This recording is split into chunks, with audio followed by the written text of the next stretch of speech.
In Shakespeare, there is a line called "Past is prologue." And I think for most of us trauma survivors in the world, especially childhood trauma survivors, but really all types of trauma, especially relational trauma, it becomes hard at times to trust our own gut, because we may have been in situations growing up or even just interpersonally where we were gaslit, we cared so much that we gave the benefit of the doubt, where to the point where like abuse was happening.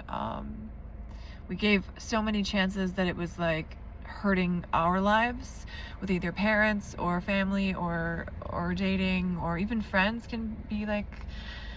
Basically, I'm talking about someone who grew up in an adverse situation, and also just people who just have trauma, not childhood trauma, and they feel like their judgment with people is off, and it's very common, and it's not something to be ashamed of. But I want to give a few just like pointers really quickly. I don't want to make this a super long video because I don't want to wear out my battery in my car.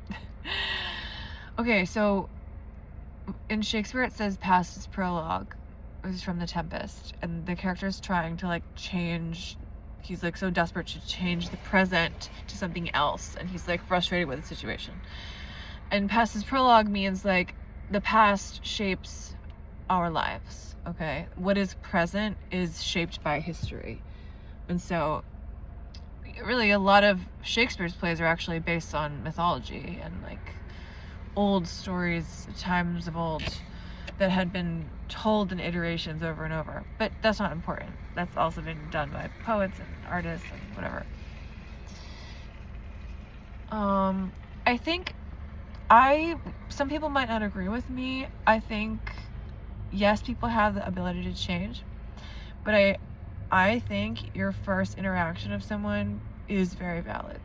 Your first experience, your first take on them, it's like a photograph. And whether they change over time, whether, they show you other sides that are maybe better or worse, I still see it as like a snapshot of an energetic signature that sticks with you. So say that you meet someone and you're just like, how did they mean that? Like, it seemed odd how they're like,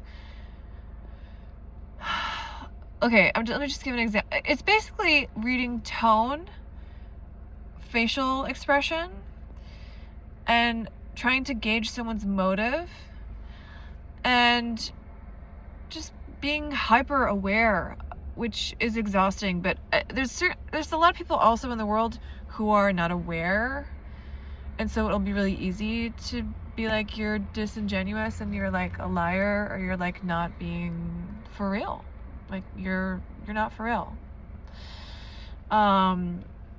So say you have like some job interview, and like everything's going well and all the questions are, it's going well, and then they ask you, they focus on like some trivial question,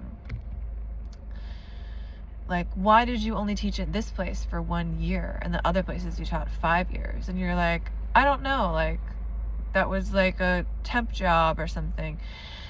And then like time goes on and it seems like the other people are like pleased with you, but that one person keeps being like, well, why did you leave that job? Huh? Okay, so it's fair to say you're not going to get this job. just letting you know that, because of this one person and whoever's on the committee or whatever.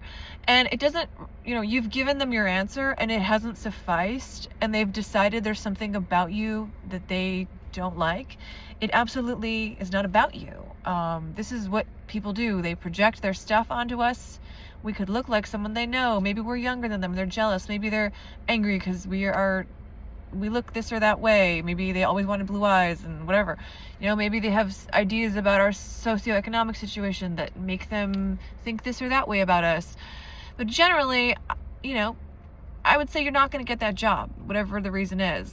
if you leave the interview feeling like, why did we spend all this time talking about that one job I left when I have all these other successful jobs, you can lean into the hunch that that job is not going to work out, and that person has some weird personal vendetta that probably has nothing to do with you because you've never actually talked to them. Maybe they just don't want more young women on the staff right now. Maybe it's all older women and they just really feel comfortable having older women, so they're just like picking a reason to not want you. Okay, here's another example. You start with a therapist. First session, you tell them you did neurofeedback.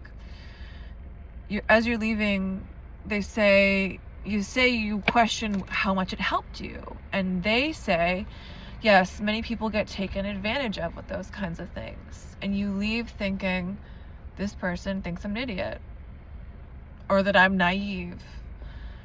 And then you continue working with them and try to like show them how smart you are, or like, you maybe even tell them some instances where like you were absolutely not naive, you were like incredibly shrewd.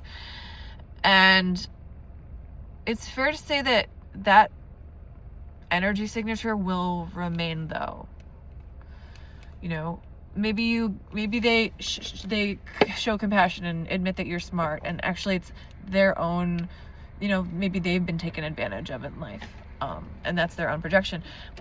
Also, maybe they have a huge ego and they have an issue with people being smart or just anything about you, and they want to be in charge. But it's fair to say that the dynamic of the entire therapeutic relationship will be about you trying to prove your worth, because they said at the end that they thought people got taken advantage of, and that they're people who did that are naive, and you felt hurt by that, and that's not going to change. And then every preceding session will be like that. Another example, silent therapist. Ooh, that's the worst. That will not change either. That's their style, and they're either getting some weird sick fixation out of like being quiet, or like they're judging you, or they're trying to wait till you leave, till you get angry enough to leave. Okay, those are just like other examples. How about like interpersonal, going on a date with somebody? Okay, say everything's like going really great, but then they get really mad at the waiter. Okay, it's fair to say that that person will get mad at you at some point, like they got mad at the waiter. It's just like statistics and math. And I would trust the hunch that it's not just that waiter. This person has a problem, like an anger problem, if they're yelling at strangers about stupid like coffee spilled or something. Okay, these are just like basic examples. There's situations where people are betrayed by family, or like spouses, or lifelong friends, and it's like, why does that happen? That's a question. Is, I thought I knew them. There's a lot of answers to that. One answer is people change. People absolutely change, and people go through things that make them do things, or behave differently. Relationships change, bonds change. Another thing is, you may have been different when the relationship started. Your boundaries may have been different. And what you sensed immediately, you may have felt more tenderness instead of like alarm bells. You may have been like, well, I can help fix whatever this is. Okay, say you go on a first date with somebody and you get a feeling, because you had a set time, but then they haven't been texting during the day to like confirm, even though they confirmed the night before, but today they're silent, and you're like, this person's not gonna show up. I don't think they're reliable. And then you don't go to the date because you text them and you're like, you're not answering me. Where are you? Like, I'm not gonna go there if you're not gonna answer. And then hours later, they surface and say, oh, I was meditating. I fell asleep meditating. Okay, maybe you give them a chance. Maybe you give them years of a chance. But that pattern, no, that's not going to change. I'm sorry, this is my Scorpio view. You can argue with me. You can. I'm saying that, yes, at the same time, people change, but they also don't change. So like, whatever the dynamic is, like, right off the bat, that's what it's going to be. And it's also like that when you're born, with your parents and your family and your siblings. And that's a really hard fact to swallow. And this is a greater hard fact that I'm gonna tell you right now. We can't control what people are projecting. A lot of people in the world are hurting. and they're acting out badly and they think they're being subtle, and they're actually hurting others with their behavior because they're not in control of their pain. They're in their pain body. So they're lashing out and they're saying things or they're doing things. And it's up to you to be like, what do I allow into my space? And, that's when it gets really up to being really a psychic, someone who's precognitive, is incredibly tuned into whether you can like hear energy or see energy or not, which I can do. Before that is being incredibly aware of people's tone, people's repetitive, making systems for people's behavior over periods of time, and actually just doing the math. How many times have they done this or that? They're going to do that again at a certain point. Say they're like a violent person. If they're violent once, they'll be violent again. And it becomes super hard because a lot of these things, like, people are also just like defective and like they are scarred from their own traumas and they may not be aware. What is Eckhart Tolle calls this, just people living in the deep unconscious, people living deeply unconsciously.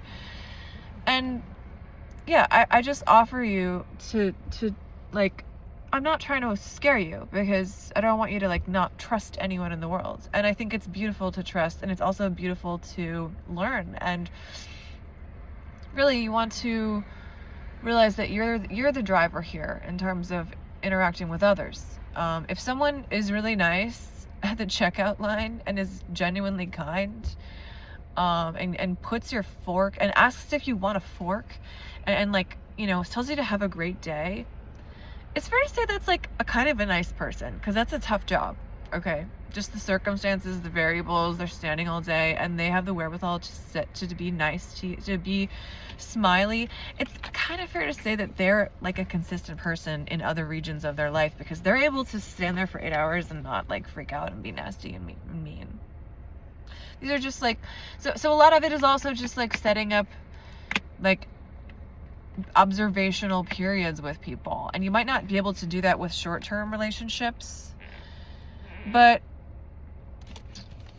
trust your gut. A lot of times people in authority will try to not tell you the whole truth, and if you can trust your gut, you can probably research that you're correct, that they are in some way afraid that you'll find a loophole, that what they're doing is shady. That happens a lot. It's happened to me before with lawyers. It's happened to me before in a lot of situations where I'm like, actually, you didn't see this section here. So it's also assertiveness is also what this is leading to. Once you become highly aware and in tune with people's real motives and their true behaviors, you kind of can't really take BS anymore. And it becomes harder, honestly, to be friends with people, because there's a lot of people who, especially if you're like a different kind of person, like a nonconformist, a lot of people are stuck in conformity, and they will like say, why are you like this? Why are you like that? Why are you like this? And those people probably are not listening to their intuition at all in their life. So I'm saying, actually, conformity is really unsafe, because conformity tells us to listen to the mob, but when we listen to the enteric system, which is our gut, our literal gut, it has its own brain. And I'm just trying to say, like, those energetic spikes that you get when you meet anyone, just listen to that, and follow that and trust that, and don't like discount what you're hearing or what you're feeling. I also believe in just like omens and like reading the world as if it's like a tarot reading, and that gets kind of harder. It's kind of more like learning about animals and signs and numerology, and how to like even just like tea leaves or palm reading, osteomancy. These are all tools. Of course, tarot, runes. But those are all just ways to tune into energy. Those are ways to, if you have a gut hunch and you don't know how, you're like, I really feel like this person's off, but they're like smiling all the time, but they're like, have a really FU energy. Or like, you're like, I feel like I'm gonna get fired. I don't know why, but like, things are weird. You might notice maybe people are not saying hi as much in the office. Maybe your boss, checked your browser history and gave you trouble that you like ordered groceries online, and you're like, why is my browser history being checked? Or maybe you're being like called in for like little meetings. Okay, these are all like warning signs. It's like, hello, you're gonna be fired. You need to like listen here. There's also the instance of just being completely taken advantage of financially. Like, I recommend always getting paid up front if you're working for like a gig work kind of situation. I don't want to like revisit those, but I've had bad experiences when I was young of like just being completely ripped off with money, like for my services for work, like which was just customer service work. And this is years ago, but it was painful. But it was a great lesson in just further trusting my gut. Like, I immediately met that woman and was like, something's off. I smell a rat when I met her. And then I was like, you need the money, just do it. And then I was like, she was like telling me these stories about bad workers, and I was like, this is a lot of stories. And then I was like, obviously I should have never worked for her because she ripped me off. But like, the story, if you can hear it, is I immediately was like, I don't like her. I don't know why. She's asking me questions about my appearance in a weird way. In like I had just come from, I think I had just come from living in New York City, and I was in rural Connecticut for a while. And she was like obsessively asking me questions about that in a very like competitive way. And I was like at first thinking, well, this will get me a job because she's saying that she's lived in New York too. But then I realized actually she just was like a competitive and rude and weird woman who like couldn't handle anyone else having lived somewhere that she had lived. So I don't know if you're gonna get anything out of this, but I'm saying like trust your gut. And even with like, people who are super close to you, like, you don't want to be lied to. Like, don't settle for someone telling you something that you're like, no, that's not what we've experienced here. And a lot of that also is spending time alone. Because spending time alone, you can observe also just your own patterns. And once you've mastered your own patterns, you can master anything. Thanks.